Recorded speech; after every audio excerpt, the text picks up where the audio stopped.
He kicked her to the curb with just the clothes she was wearing, certain she was the dead weight holding him back. Brian Thorne had it all: a billion-dollar fortune, a corporate empire, and a fiery young mistress on his arm. He believed his past was completely behind him.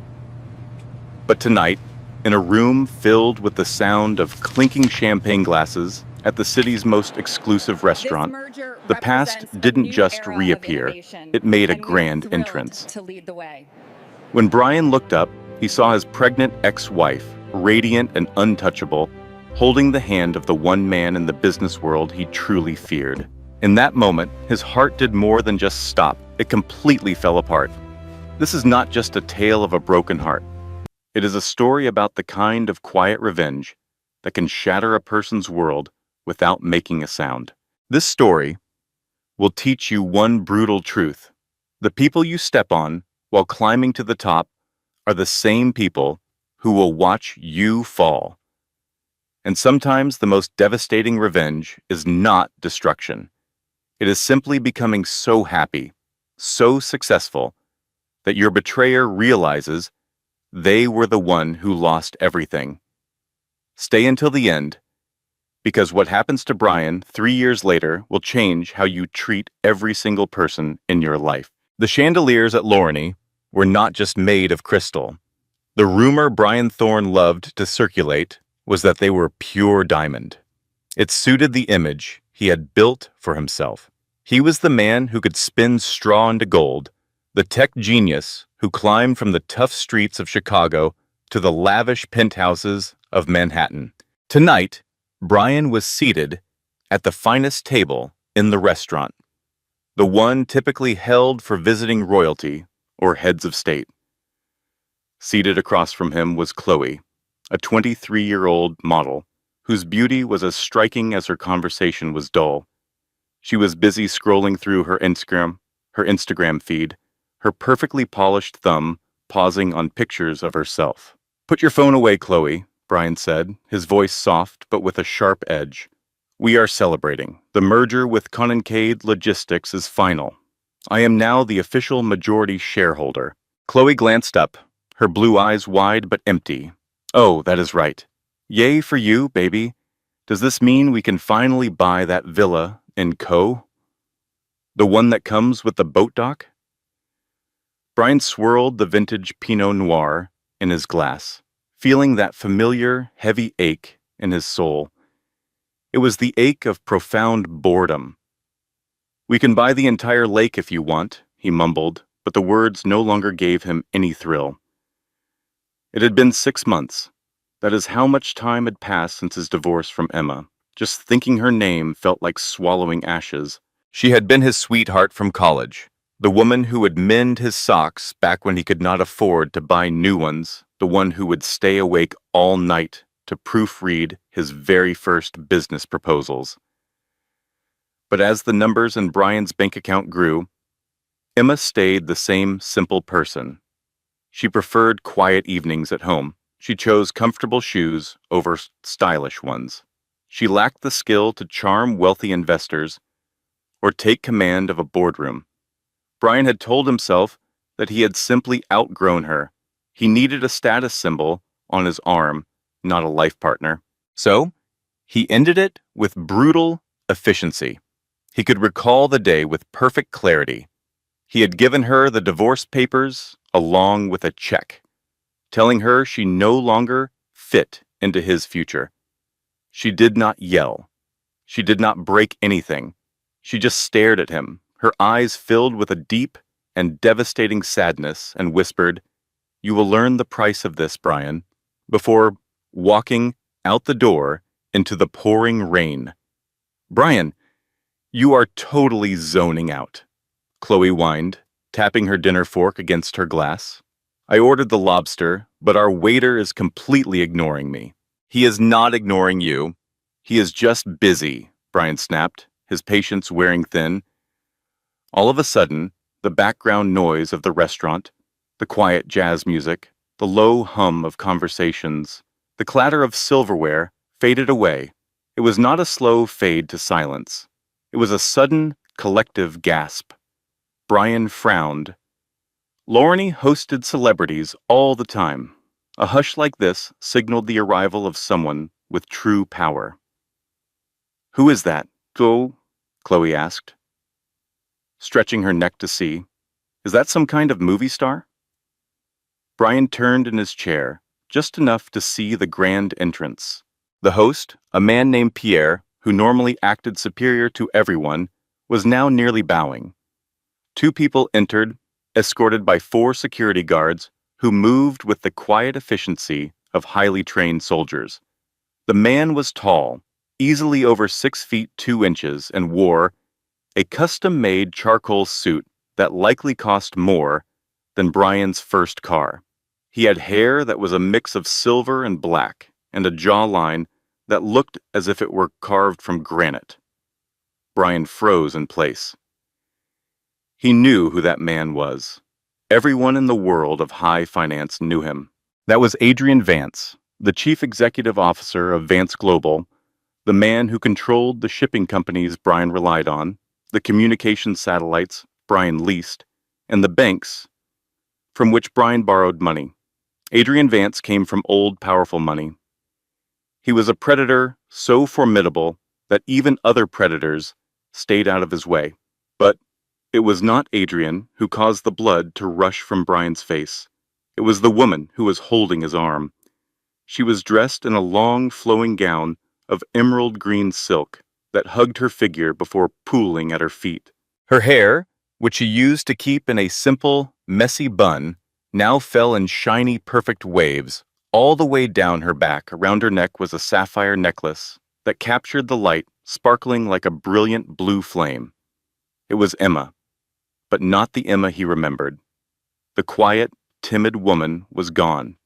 This woman carried herself with her head held high, her eyes scanning the room with a calm and almost frightening confidence. And then Brian noticed it. The silk dress had been expertly tailored to fit the very obvious, round curve of her belly. She was very pregnant. Brian's hand tightened around his wineglass with such force that the stem snapped. Red wine spilled across the spotless white tablecloth, looking disturbingly like a pool of blood. "Oh my God, Brian! Look at the mess you made!" Chloe cried out, leaping back to keep the wine from splashing on her. Brian did not hear her. He could only hear a loud roaring sound in his ears. Pregnant? She appeared to be at least 7 months along. He quickly did the calculation. 6 months had passed since the divorce. She was 7 months pregnant. The room started to feel like it was spinning. Was the baby his, or had she really moved on that fast? As the host escorted Adrian and Emma across the restaurant, their path took them right past Brian's table. Brian felt completely frozen, unable to even look away. He expected Emma to look down, to try to hide, to make herself smaller. Instead, as they got closer, Emma's eyes met his directly. There was no trace of fear in her gaze. There was no love there, either. There was just a cold, smooth indifference, the same way you might look at a total stranger on a train. Adrian Vance gently placed a protective hand on the small of Emma's back and leaned down to whisper something close to her ear. Emma laughed, a bright musical sound that Brian had not heard from her in years. They swept past his table, leaving behind a faint scent of jasmine and expensive cologne. "Wait a minute," Chloe whispered, her eyes narrowing. "Is that not your ex-wife, the one who was kind of plain?" Brian stared at the red stain that was spreading over the white tablecloth. "Yes," he managed to say, his voice sounding like it belonged to someone else. "That is Emma." A waiter hurried over to clean up the spill, apologizing over and over, as if Brian's loss of control was his fault. Brian irritably waved him off, his hunger now completely gone. "I do not understand," Chloe said, picking at a piece of bread. "You told me she was broke. You said she was a nobody. So why is she with him? That is Adrian Vance. My dad says Adrian Vance has enough money to buy this entire city if he felt like it." I do not know, Chloe, Brian snapped, loudly enough for a nearby couple to glance in their direction. He lowered his voice, his hands clenched into fists beneath the table. I do not know. On the other side of the room, Adrian and Emma had been seated at the private alcove table, the one that even Brian could never manage to reserve. It had a sweeping view of the city skyline, while offering enough privacy to be discreet.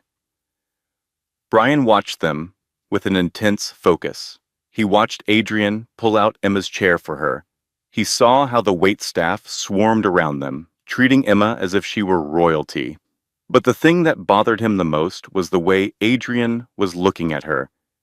It was not the look a man gives his beautiful trophy.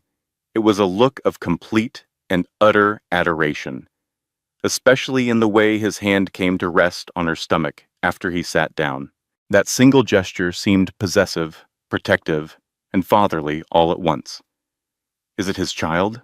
Brian's thoughts were racing. That is impossible.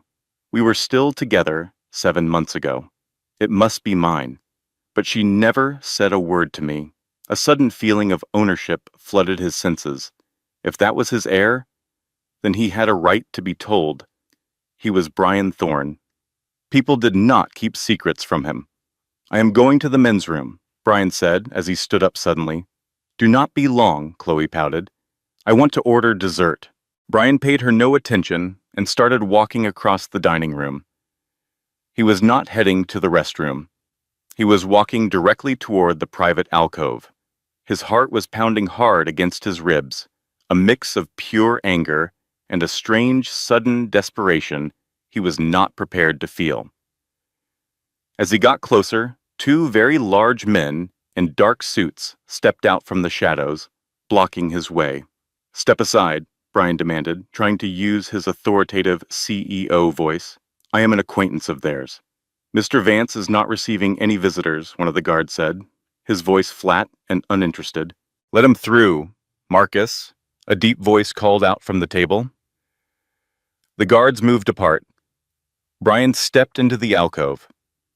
Emma did not even lift her eyes from the menu. She looked absolutely radiant, her skin glowing from the hormones of pregnancy, her cheeks slightly flushed. She appeared healthier and more beautiful than she ever had during their entire marriage. Emma, Brian said, his voice strained. She slowly put down the menu. Her hazel eyes met his, looking cool and distant. Hello, Brian. I was wondering how long it would take for you to come charging over here. You are pregnant, he said, bluntly. As observant as you have always been, she responded with a dry tone. Is it? Brian glanced over at Adrian, who was watching him with a mocking, predatory smile. While sipping his scotch, Brian looked back at Emma's belly. Is it mine? Emma let out a short, disbelieving laugh. Yours, Brian? You gave up any right to ask that question on the night you threw me out of our home at 11 o'clock at night because you said I lacked vision. If that is my child, I have rights, Brian hissed, taking a step forward. I have lawyers who can... Sit down, boy, Adrian Vance said. He did not raise his voice. He did not get up from his chair. He just spoke, but the absolute command in his tone was enough to make Brian freeze in his tracks. Mr. Thorne, Adrian went on, swirling the ice in his glass. It seems you are operating under a few wrong assumptions. Allow me to correct them for you. First, you will not raise your voice at my fiancé. It upsets the baby.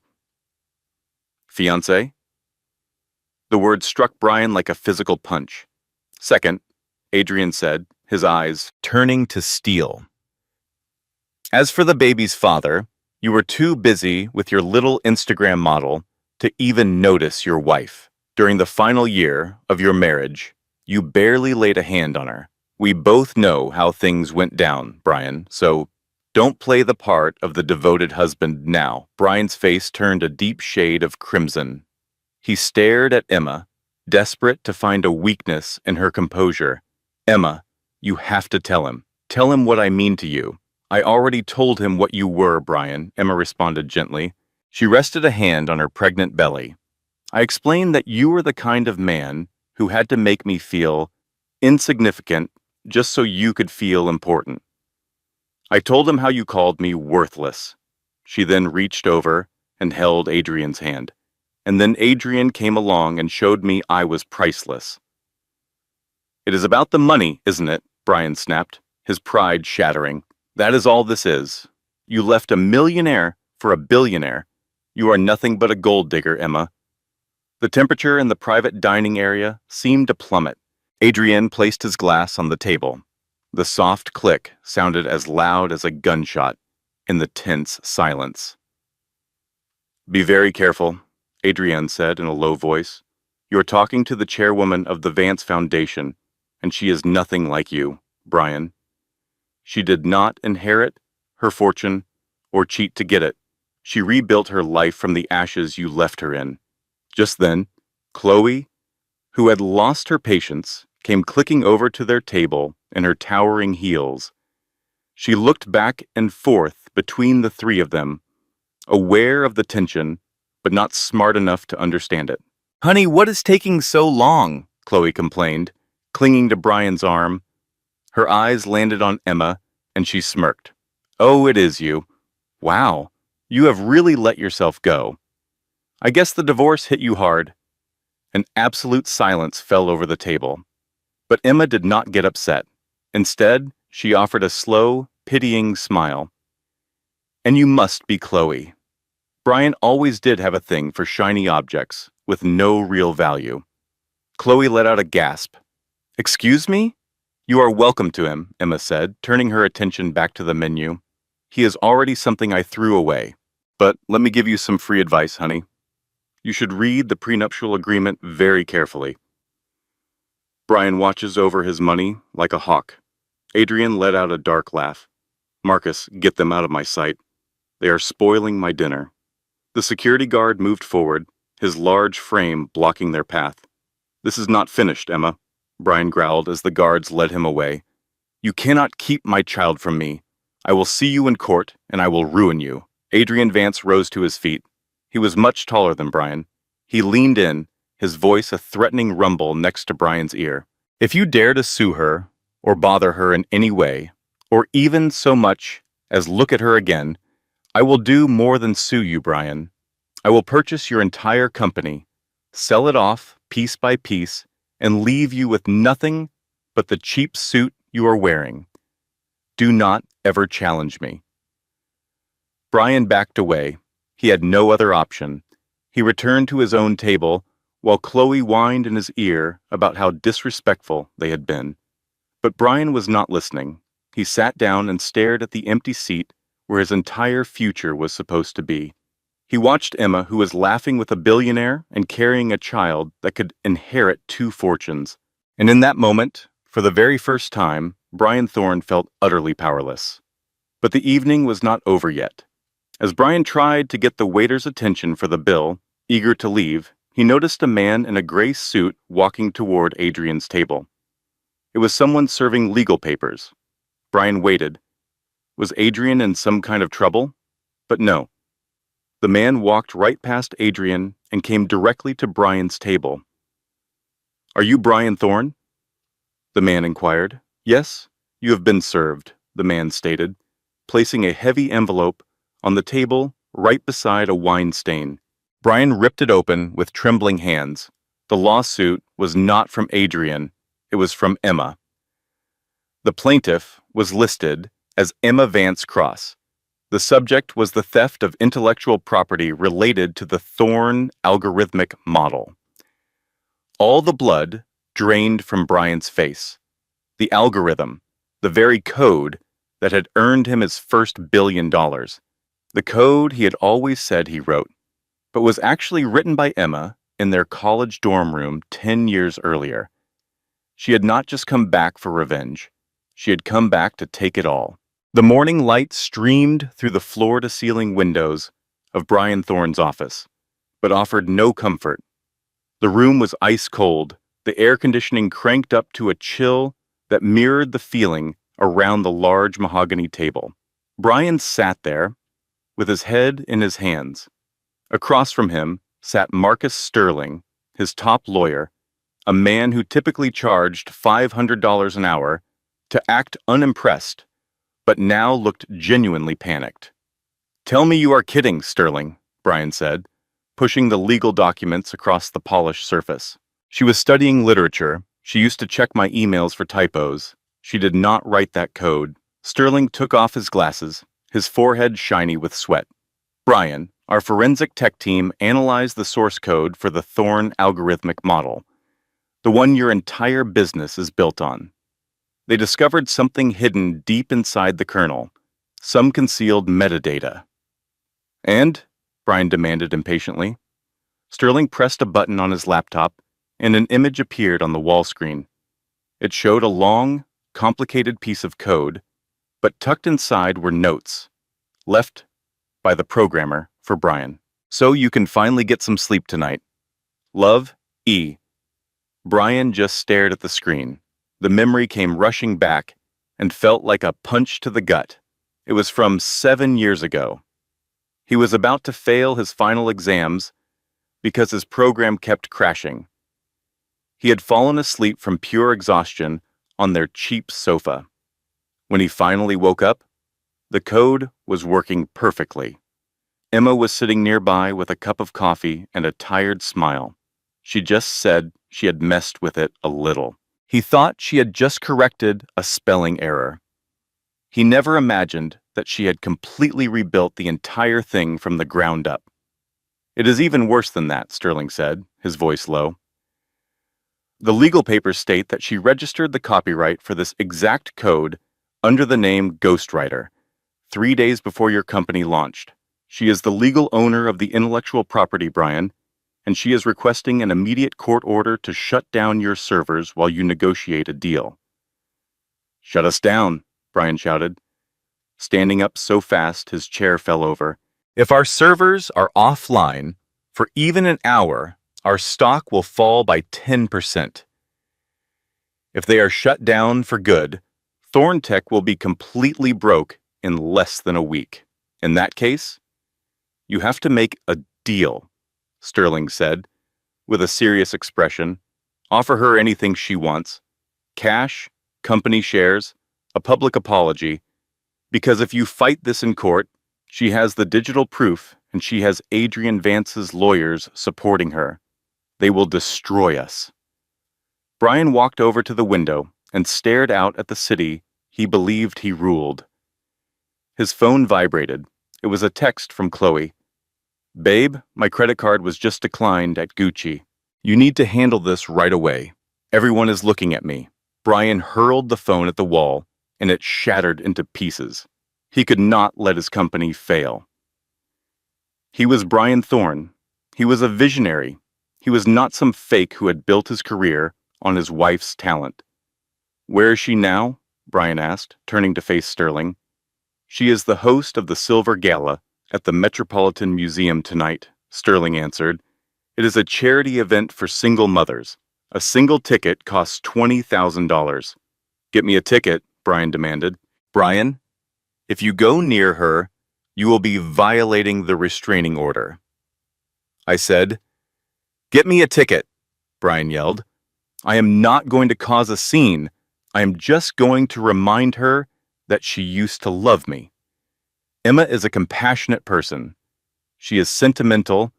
If I can just speak with her alone, without Vance around, I can convince her to stop this. I can get her to drop the lawsuit." Sterling looked unconvinced, but took out his phone. "I will see what I can do. But Brian, she does not seem very compassionate anymore." The Metropolitan Museum had been turned into a dazzling spectacle of silver and white. The most powerful people in the city, from politicians to wealthy heirs and tech founders, moved through the grand halls with glasses of champagne.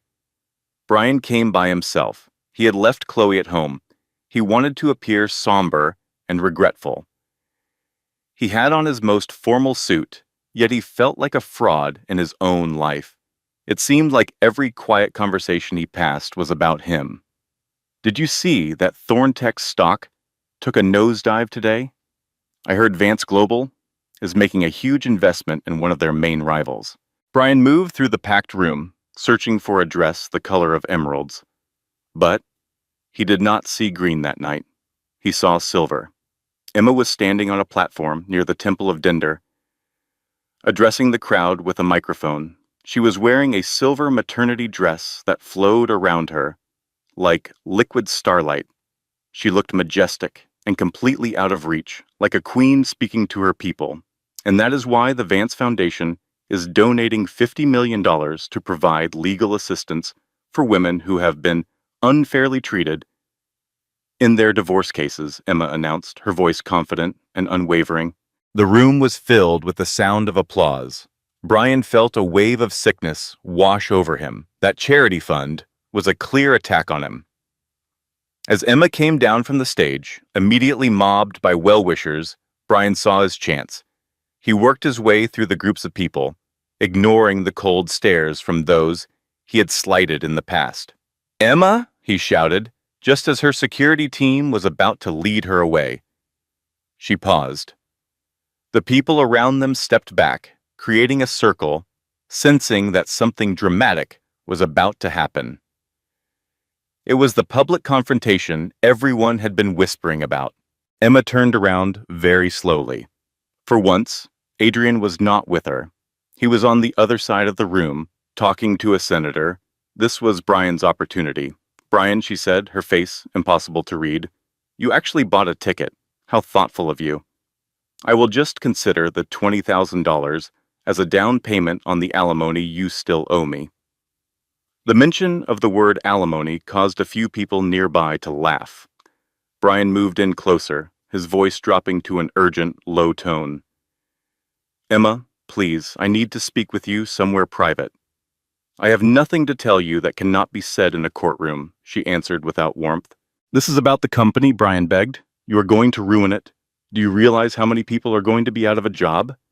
I understand that you are mad at me, but do not punish my employees for it.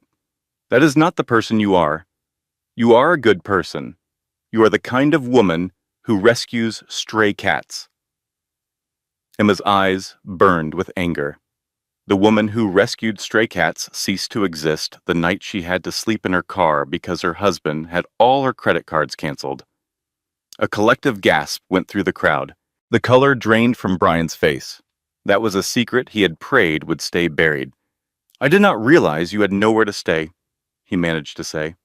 "I figured you were with your parents." "My parents passed away, Brian. You knew that perfectly well. It just did not matter to you." She stepped right up to him, and her voice fell to a menacing hush. "As for the company you call yours, it is not. My code is the foundation of everything. My mind and my endless nights of work built it. You were just the pretty face, Brian.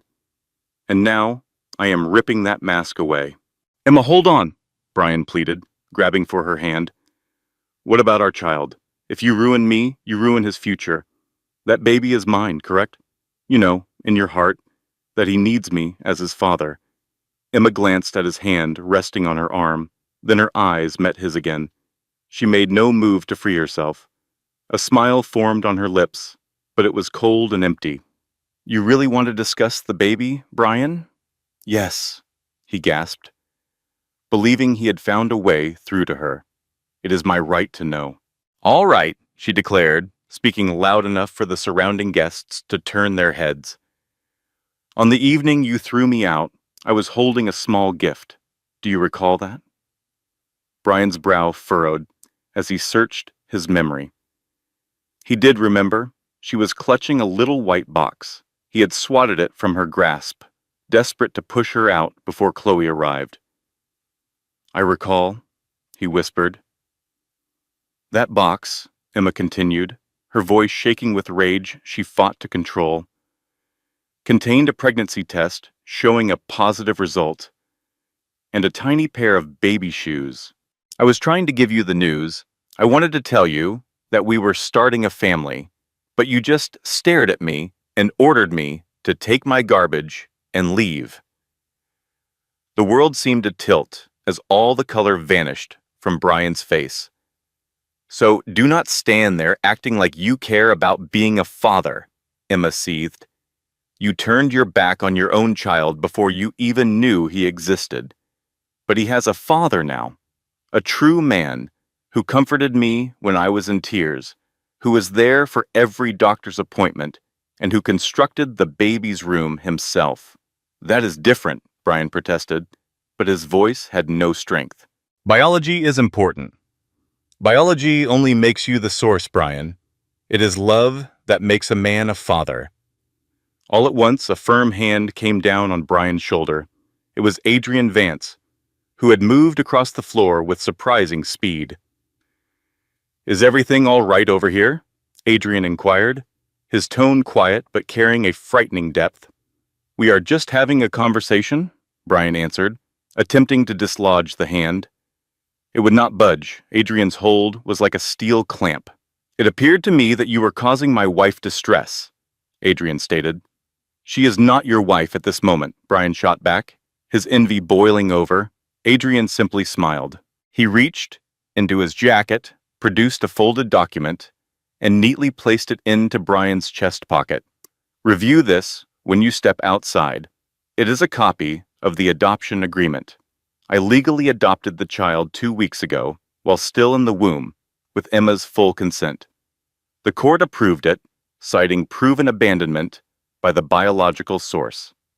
Brian could only stare, completely stunned. "You are not allowed to do that. I am Adrian Vance," he said plainly. "There is nothing I cannot do. Now, get out of my sight before I have security throw you down the front steps." Overcome with shame and utterly defeated, Brian fled as he felt the stares of New York's most powerful people on his back. He stumbled into the crisp evening air near Central Park. He pulled the document Adrian gave him from his pocket. It was more than just an adoption agreement. A DNA analysis was attached to the other side. Subject: Brian Thorne. Finding: 0% chance of paternity. Brian stood, perfectly still. He reread the words. 0%. His eyes darted across the page, and that was when he noticed the doctor's note at the very bottom. "The subject suffers from a congenital issue that makes him incapable of fathering children. This condition has likely been present since his teenage years." The paper slipped from Brian's fingers and fell to the pavement. He was not the father. He never could have been the father. It was impossible for him to be a father. But if he was unable to have children and Emma was expecting, then who was the real father? Suddenly the truth struck him. The dates. The work trip Emma took by herself 1 year ago to the West Coast, the location of Vance Global Headquarters. She had not just met Adrian 6 months ago. She had a history with him. The New York rain does not cleanse anything. It only makes the filth more slippery. Brian found himself on the pavement in front of an exclusive fertility clinic on the Upper East Side. The massive oak door swung shut behind him with a thud that resonated deep inside him. He had stormed into the clinic demanding an explanation. He threatened a lawsuit for medical negligence and shouted that Adrian's DNA report was a fake. The doctor, an older gentleman who had no time for the dramatic outbursts of the wealthy, was not impressed. He had merely retrieved Brian's medical records from 20 years prior. It was a file from a time when Brian, as a teenager, was in the hospitals with serious complications from his medical condition. "I informed your parents at the time, Mr. Thorne," the doctor stated, pushing his glasses up his nose. "The internal damage was complete. You have always been incapable of having children. We operated under the assumption that you were aware." Brian wandered aimlessly in the downpour, his costly Italian shoes stepping into deep puddles. He had not been aware, or perhaps, on some level, he had chosen to look away from the truth. For 5 long years, he had made Emma carry the blame.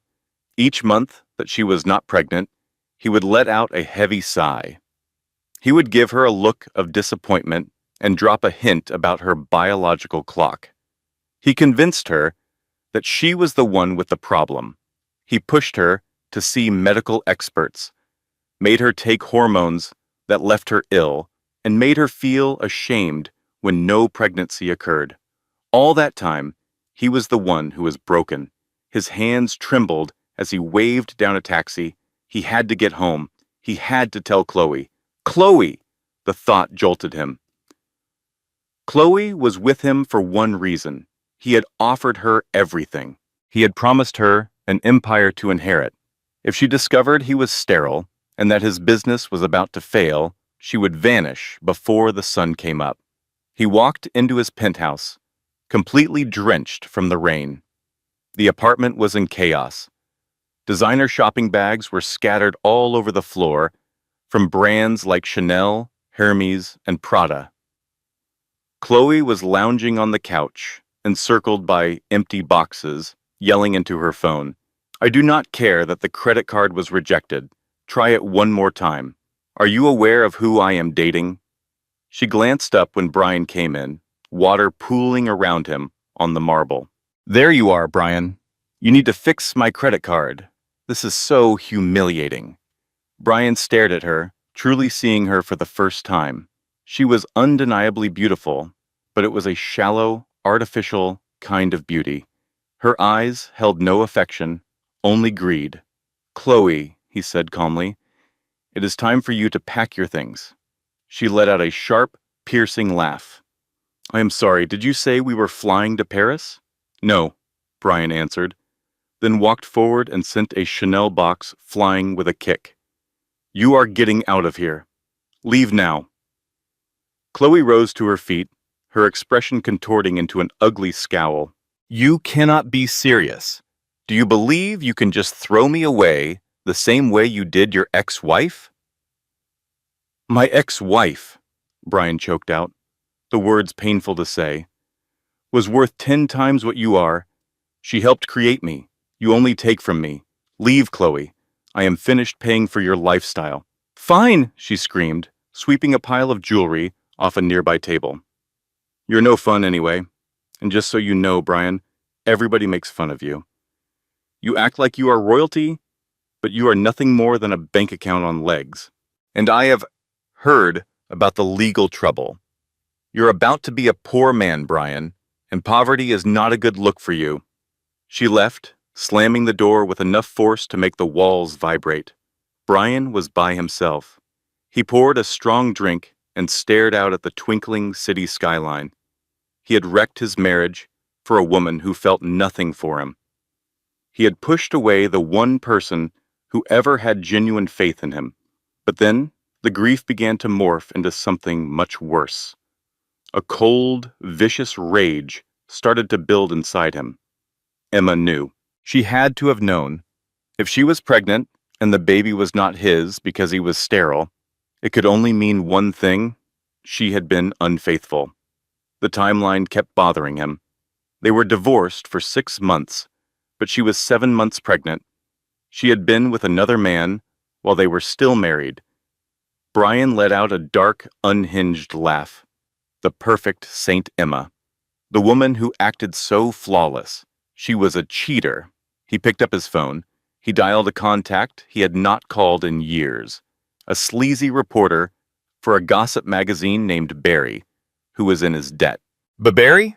Brian began, his tone controlled and menacing. I have a big story for you. The truth about the romance between Adrian Vance and Emma Cross. I will tell you how a billionaire poached another man's wife, and how Saint Emma was pregnant with another man's child while still sharing a bed with her husband. That is explosive, Brian, Barry replied, his excitement obvious. But do you have proof of the timeline? The baby is all the proof you need, Brian lied. Publish it. Destroy her public image. If she sues me for my company, I will make certain she is too humiliated to even step into the courtroom. Brian put the phone down. He felt a dark, satisfying sense of accomplishment. If he was going to lose everything, He would drag them all down with him. The headline the following day was savage. Billionaire baby scandal. Did Adrian Vance steal his pregnant lover from her devastated husband? The story portrayed Brian as the sympathetic figure. It described a dedicated husband who was betrayed by a disloyal wife, one who had seduced a wealthier man to elevate her social status. It hinted strongly that the baby was the result of a secret affair that took place under Brian's own roof. Brian remained in his office, observing the explosion on social media. Public sentiment was turning in his favor. People were labeling Emma a greedy opportunist. They were starting to doubt Adrian's character. This will lead to a settlement, Brian declared to Marcus Sterling, whose face was pale with worry. They will withdraw the lawsuit just to stop the negative publicity. Brian, Sterling said, his eyes fixed on his tablet. You have to look at this. Vance Global has just announced a press conference. They are broadcasting it live. Brian swiveled his chair to face the massive screen mounted on his office wall. Adrian Vance was standing there, behind a podium. He did not seem rattled. He did not seem angry at all. He looked like a man about to carry out a sentence. Emma was right beside him. She was not trying to hide. She stared directly at the camera with a look of pure determination. Earlier today, Adrian started, his deep voice filling the room. A very desperate man attempted to use the press to bully a pregnant woman. That man is Brian Thorne. He accused me of infidelity. He told everyone I destroyed a happy home. Adrian paused and stared straight into the camera. We expected this because liars always believe that everyone else lies too. Adrian moved aside, and Emma stepped up to the microphone. I never cheated on Brian Thorne, she said, her voice firm. For 7 years, I was a faithful wife. I supported him when we had absolutely nothing. I was the one writing the code that made him a billionaire while he was sleeping. She held up a piece of paper. This is a medical document. It is from the Mayo Clinic, dated 8 months ago, which was 1 month before Brian divorced me. It proves that I had a single round of IVF treatment using a donor. Brian froze. IVF? I did that? Emma went on, her voice trembling just a little. Because my husband was desperate for a child, but he refused to go see a doctor himself. I wanted it to be a surprise. I wanted to give him the family that he always claimed to want. I paid for the whole thing with my own savings. I went through all the injections completely alone. A deep silence filled the room in the video, and it filled Brian's office too. I found out the treatment had been successful on the very same day that Brian served me with divorce papers, Emma said, as a single tear finally rolled down her cheek. I tried to tell him. He refused to listen. He threw me out of our home. I was pregnant, I had nowhere to live, and I was all by myself. That is when Adrian Vance found me. He did not steal me from you, Brian. You threw me away. He simply picked up the treasure that you were too blind to see. Adrian returned to the microphone.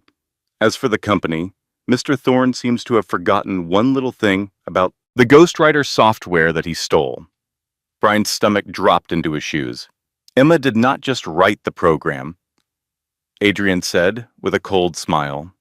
She also protected it. There is a fail-safe hidden deep in the system's core, a kill switch. It was designed to activate if the unauthorized user, Brian, tried to alter the main files, which our records show his IT department did this very morning to try and hide the proof of his theft. Adrian glanced at his watch. The kill switch activates in 3, 2, 1. In Brian's office, the lights began to flicker. Then, the low hum of the servers throughout the building went silent. Brian's computer monitor went completely black. "Sir," his assistant screamed as she burst into the room. "The platform is gone. The app is gone. Everything is completely offline. The code, it is just gone. It is deleting itself from the servers." Brian furiously slammed his hands on his keyboard. There was nothing, just a black screen with blinking green letters in the corner. Error. User unauthorized. Goodbye, Brian. On the television screen, Adrian Vance leaned toward the microphone. Thorntech is now nothing more than an empty shell with zero assets. Its stock is in a complete freefall. I have also already been in touch with the SEC to provide them with evidence of Brian Thorne's embezzlement of company money to pay for his mistress's expensive lifestyle. Adrian's eyes were as cold as ice. Checkmate, Brian. The broadcast ended. Brian just sat in the total silence of his dead office. His phone started to ring. It was the board of directors, then the SEC, and then the bank. He did not pick up. He walked over to the floor-to-ceiling window and gazed down at the streets of Manhattan. He had always wanted to be a king. He had always wanted to be feared. He had finally gotten his wish. He was now feared, but as a cautionary tale. He saw a black SUV pull up to the curb far down below. He watched a small figure in a green coat get into the car, helped by a tall man. Even from that far away, he could see the tenderness in the man's gesture. Emma, she had won. She had not just beaten him. She had completely erased him. Brian collapsed to the floor. The silence of the vacant office pressed down on him like a physical force. He reached into his pocket and took out the old, crumpled photo that he had carried in his wallet for years. It was a picture of him and Emma in their college dorm, eating pizza on the floor, laughing. They had been broke, but he had looked happy. He realized in that moment, under the crushing weight of his absolute ruin, that was the richest he had ever been, and he had traded it all away for a diamond chandelier that was never even his. In the world of high-stakes business, 3 years is a very long time. In 3 years, new companies rise, empires collapse, and names that once dominated the news are forgotten. But for Brian Thorne, 3 years felt like 300. The collapse had not been fast. It had not been the quick, clean end he might have hoped for when his office went dark. It was a slow, agonizing dismantle of his life. The SEC investigation lasted for 18 months, a public humiliation that stripped him of every last shred of dignity he had. They took the penthouse apartment first, then came the cars, and then the art collection. He remembered the day the federal marshals arrived to confiscate his collection of watches. He just stood and watched as a man in a cheap windbreaker handled his Patek Philippe, the one he bought when he made his first $10 million, and tossed it into an evidence bag, like it was a toy from a vending machine. That was the exact moment Chloe left him. She did not even pack a single bag. She simply ordered an Uber, looked at him with eyes that held no love, and said, "You are bad for my brand, Brian." Now, 3 years later, Brian stood shivering on a sidewalk in Chicago. The wind blowing off the lake was like a physical blow, a biting, wet cold that soaked right through the thin fabric of his polyester uniform. He was not Brian Thorne, the tech mogul, anymore. He was Jules, the lowest-level valet at the Grand Plaza Hotel. "Hey, Jules, wake up." The shout came from Manny, the 20-year-old valet captain who spent most of his time vaping and scrolling through TikTok. Manny had no clue who Brian used to be. To Manny, Brian was just the quiet, gray-haired man who was always too slow on the uptake and had shaky hands with the car keys. "I am awake," Brian muttered, stomping his feet to get some feeling back into his toes. His cheap black shoes were leaking. The street slush had soaked his socks hours before. "Big night tonight," Manny said, blowing a cloud of strawberry-scented vapor into Brian's face. "The Future of Tech Gala. We have got VIPs coming out of our ears. Do not scratch anything, old man." "These cars cost more than your entire life," Brian flinched. The Future of Tech Gala. 5 years ago, He had been the keynote speaker at this very event. He remembered the sound of the applause. He remembered the feeling of the spotlight, hot and blinding, as he spoke about vision and disruption. He remembered Emma sitting there in the front row, her hands folded in her lap, looking up at him with a pride he now knew he had never deserved. She had worn a simple blue dress that night because he had told her the designer gown she wanted was too flashy. Tonight, he was not the main speaker. He was the help. The hotel doors swung open, spilling golden light and the sound of jazz music out to the snowy sidewalk. The smell of expensive perfume and roasted meat wafted out. A cruel reminder of the hunger that was gnawing at Brian's stomach. He had skipped lunch just to save $5 for the electric bill. The guests began to come outside. Brian recognized some of the faces. There was Marcus Sterling, his old lawyer, laughing with a new client. Sterling looked right past Brian as he handed over a ticket stub for a Mercedes. Brian took the ticket with his head bowed low, the brim of his cap pulled down to hide his eyes. He fetched the car, accepted a $2 tip without saying a word, and watched Sterling drive off. It was a special kind of hell, being invisible in a world where you used to be a god. "Heads up," Manny hissed, straightening his jacket. "We have a whale coming in. Private driver. Blacked out Escalade. That is the Vance detail." "Vance?" The name hit Brian like a taser. His breath caught in his throat. He wanted to run. He wanted to fake a heart attack, hide in the break room, or just disappear into the concrete. Anything but being here right now. But he could not move. His feet were frozen to the pavement, held there by a mix of terror and a sick, twisted curiosity. The massive black SUV pulled up to the curb. It was flanked by 2 security vehicles. It did not look like a car. It looked like a fortress on wheels. The engine hummed with a low, powerful vibration that made Brian's teeth rattle.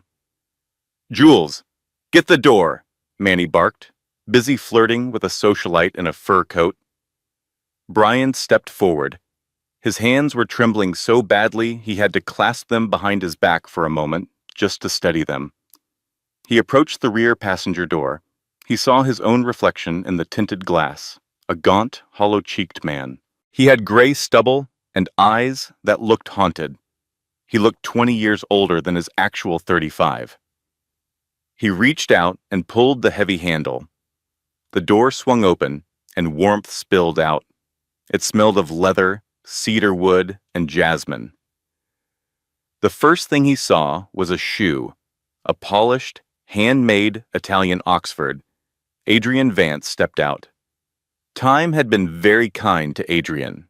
If anything, the years had only added to his powerful presence. He was broader now, his salt and pepper hair cut in a sharp military style. He moved with the easy grace of a man who owned the very ground he walked on. He did not look at the valet. He turned back to the car, extending a hand. "Careful, love. It is icy." A hand took his. It was a hand Brian knew better than his own. He knew the shape of the fingers, the curve of the wrist. He knew how that hand felt when it smoothed his hair back when he was sick. He knew how it felt when it scrubbed dishes in their first tiny apartment. Emma stepped out. Brian felt the air get knocked out of his lungs. She was magnificent. The mouse was gone. The woman standing before him was a queen. She wore a floor-length gown, a deep crimson velvet that hugged her figure, topped with a white coat that looked like soft snow. Her hair was styled in loose, glamorous waves, and diamonds sparkled at her throat. Not the gaudy, flashy kind Chloe used to demand, but elegant, timeless stones. But it was not the clothes that took his breath away. It was her face. The lines of worry that had defined her during their marriage were gone, replaced by a deep serenity. Gave her a radiant look. She appeared serene, cherished. "Wait for me!" A little voice piped up from the car's interior. Brian froze. A small boy, who couldn't have been more than 3, clambered toward the edge of the seat. He was wrapped warmly in a tiny navy peacoat and a bright red scarf.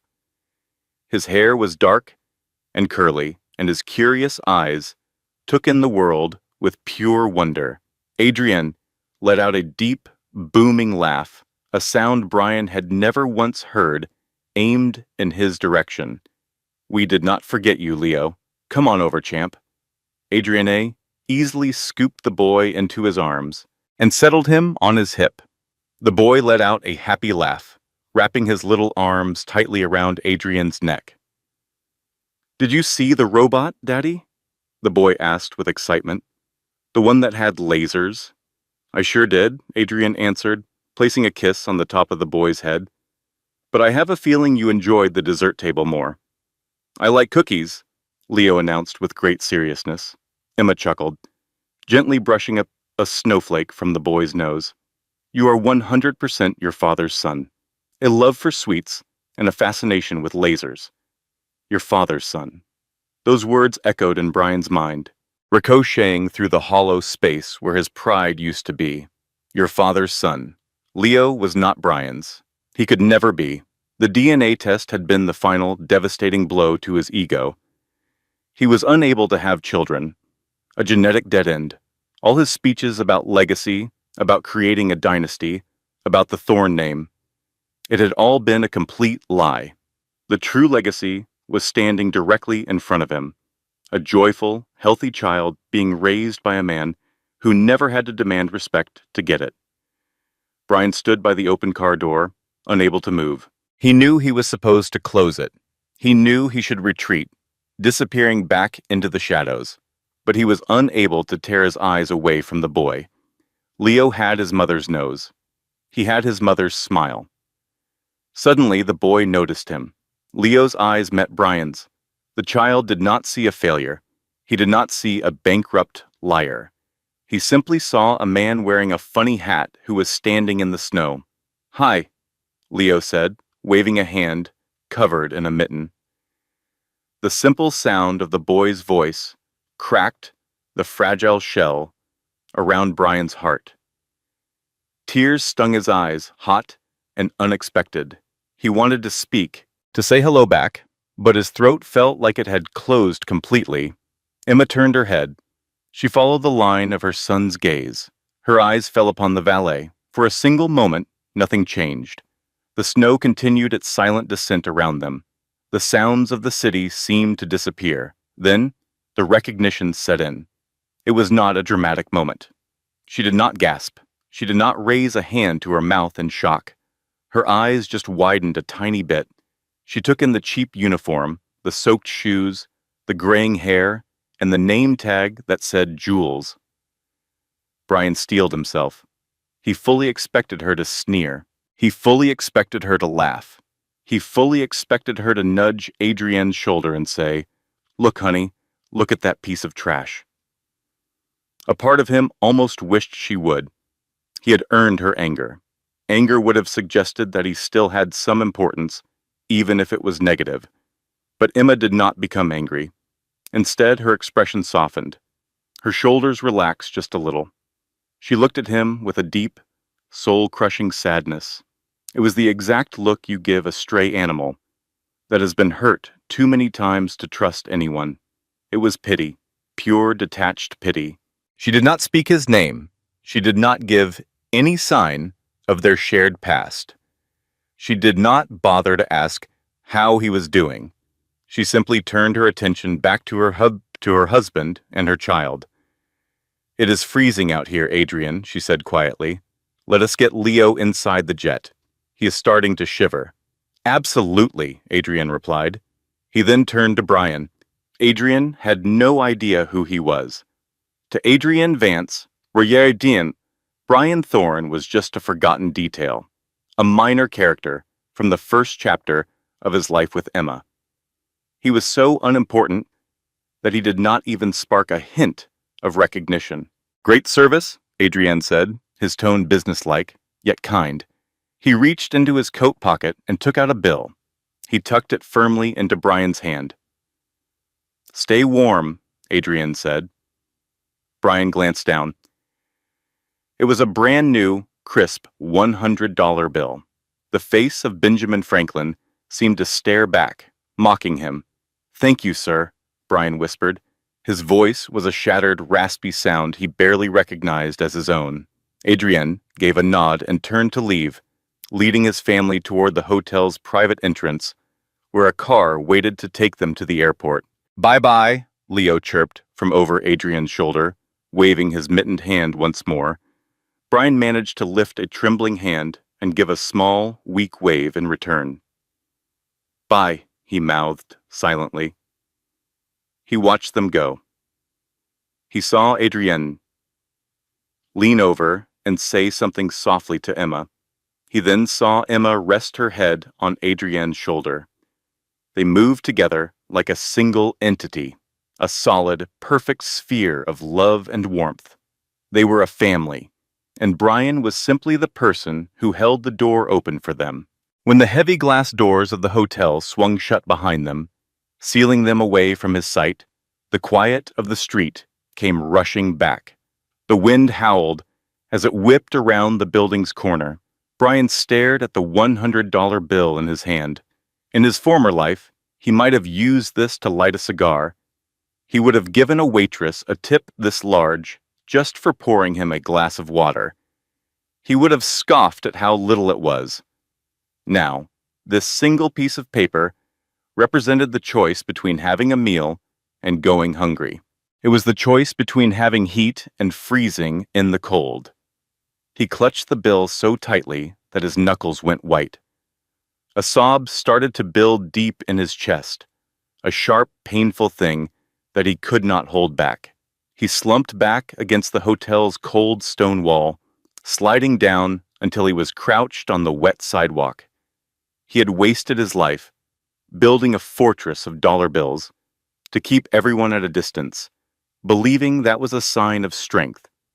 He had viewed people as assets and liabilities, as entries on a spreadsheet. He had cast aside the only woman who had ever loved him for who he was. And he did it all because he craved an image that would look good on a magazine cover. He had wanted to be a king, but now he understood the reality. Kings are only men wearing costumes. True power is not found in a crown. It is found in the hand that you hold when the cold snow begins to fall. Emma had found a hand to hold. Brian had nothing but his own two hands, buried deep in his pockets. "Hey, Jules!" Manny yelled from the valet booth, totally unaware of the broken man on the pavement. "Quit pocketing your tips. We have a Corolla coming in. Get a move on." Brian scrubbed at his face with the coarse sleeve of his coat. He drew in a long, shaky breath. The frigid air seared his lungs, bringing him back to the present moment. "Coming," he managed to croak. He pushed himself to his feet. He straightened his cheap, oversized jacket. He placed the $100 bill, a handout from his ex-wife's new husband, into his pocket, right next to his bus pass. He walked over to the dented Corolla that was pulling up to the curb. He opened the door, forced a smile to his lips, and lowered his head. "Welcome to the Grand Plaza," Brian whispered. "How may I assist you?" And that, everyone, is the chilly, silent downfall of Brian Thorne. There were no dramatic explosions, no confrontations in a jail cell, just the slow, freezing discovery that he was the man who had designed his own prison. He wasted a lifetime pursuing things of high value, but never grasped what had true worth. He tossed away a diamond because he was chasing glitter, and by the time he saw his mistake, that diamond was already set in someone else's crown. It is a harsh lesson in karma. Sometimes the real punishment is not about what is done to you, but about what you miss out on. Brian did not get the family, the love, or the lasting legacy. He just got a tip. I really want to know what you think in the comments. That look Emma gave him, that expression of pity, do you believe that was more painful than if she had screamed at him? Is being ignored the most effective form of revenge? And if you had been in Emma's shoes, would you have said anything at all? Or did she make the right choice by just walking away? Let us get a good discussion started below. If this story sent a shiver down your spine, please go ahead and hit that like button. It really helps the YouTube algorithm show these stories to a wider audience. Make sure to subscribe and click the notification bell so you will not miss another drama. Thank you for watching. And always remember to be kind to the people you pass on your way up the ladder, because you might need to look them in the face on your way back down. This content was carefully researched, crafted, and manually edited by our team to deliver meaningful lessons and lasting value to our viewers.